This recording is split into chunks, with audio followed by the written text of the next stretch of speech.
In today's video, I am going to teach you how to dynamically filter data with Excel's filter function. By the end, you will be able to type a search value in one cell and have Excel automatically spill the matching rows somewhere else. This is a great way to build simple, dynamic reports without manually copying and filtering again and again. To get started, you will set up your worksheet layout. Look at your sheet and find the column headers you want to use for your data. In this example, you will enter labels across the top so Excel understands what each column represents. Type product into cell A1, type region into cell B1, and type filter region into cell D1.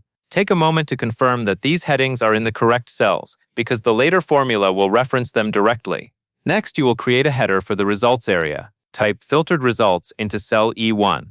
This helps you see what the output is meant to be, especially when the filter results spill into multiple rows.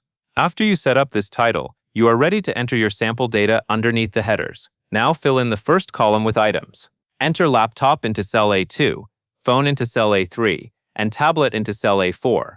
As you type these values, keep your focus on staying within the same range, A2 through A4.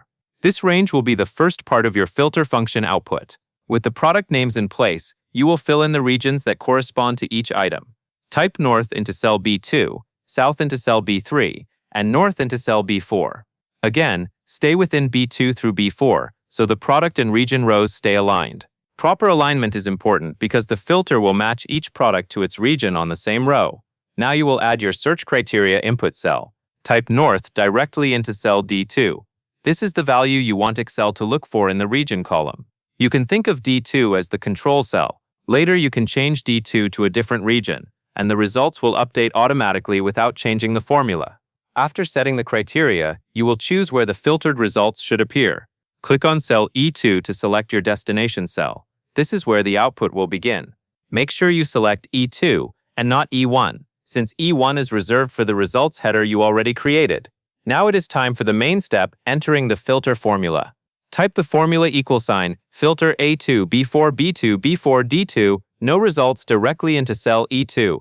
This formula tells Excel to take the data range A2 through B4, then keep only the rows where the region in B2 through B4 matches the value in D2. The third part, no results, is what Excel will show if there are no matching rows for your chosen criteria. Once the formula is entered, you will see the magic happen. Press the Enter key. Excel should spill the matching rows automatically, starting from cell E2. If both the laptop and tablet are in the north region, for example, those rows will appear in the results area. If you later change the value in D2, the filtered results will update instantly. If you do not see results right away, double-check that your criteria cell D2 contains exactly the text you want to match, such as north with the correct spelling and capitalization. Also confirm that the formula references the same ranges you filled with data. Small differences can affect the match, so it is worth verifying the ranges and text consistency. And that is all there is to it. That covers everything you need to know to dynamically filter data in Excel using the filter function.